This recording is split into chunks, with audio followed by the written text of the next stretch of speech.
in any way connect me with the name of Gerald May and Shalem, I am honored to do and happy to do.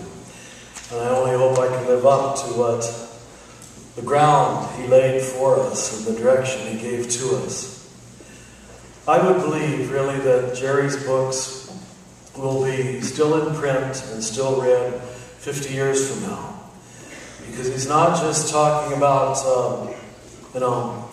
things that were current once, but he seemed to me to be in touch with the great current that is perennial. And I pray that whatever I try to say these days will be floating somehow in that same current. It's a thrilling time to be alive. It's a scary time to be alive, as you know.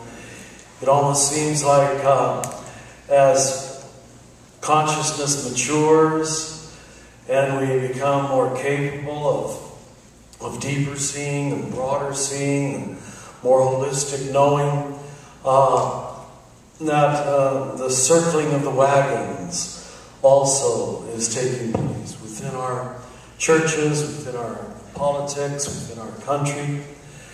So I sincerely believe that what we're trying to talk about here has to be talked about, but more has to be practiced. When I read Jerry May, I don't think of him as a believer in the way we usually use the term, but a practitioner. Or he could have never said the things that he said that seem to have come not from the outside in, but the inside out. Not from the top down, but from the bottom up. And I know many of his lines, well, first of all, I have his books all highlighted and marked up, as I'm sure some of you do too. But many of the lines I just can relish or need to read a second or a third time. Some of you know we were dear personal friends. Not that we got to be together that often. I was in New Mexico and he was here. We had him out there once for one of our conferences, and I believe this is my third time with you, yes. But there were little meetings in between. I remember times of walking the streets somewhere in Washington, D.C. I don't remember where it was. I hope this doesn't offend anybody, but I've told it in other places, so I probably should say it here. We would literally be talking about John of the Cross or the mystics and relishing the insights that they had given us. And without any apology, he would offer me a little off-color joke. And it just seemed so whole, so honest. So it was one world, it was one reality. Flesh and spirit were not separate. Mind and body were not separate.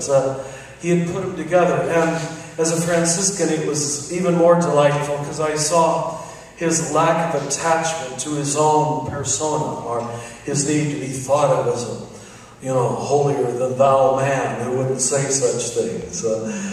He was intensely human. And I think that deep humanity is what made and allowed so many of us to trust his deep spirituality, because they came together in him. And for me, that's the Christ mystery. When matter and spirit coexist comfortably and naturally and deeply. So do pray that whatever I try to say here will contribute to that, or open that up for us 6 years after we've lost it. But I have to believe in the communion of saints. He has to be with us tonight, and I pray that he guides my words.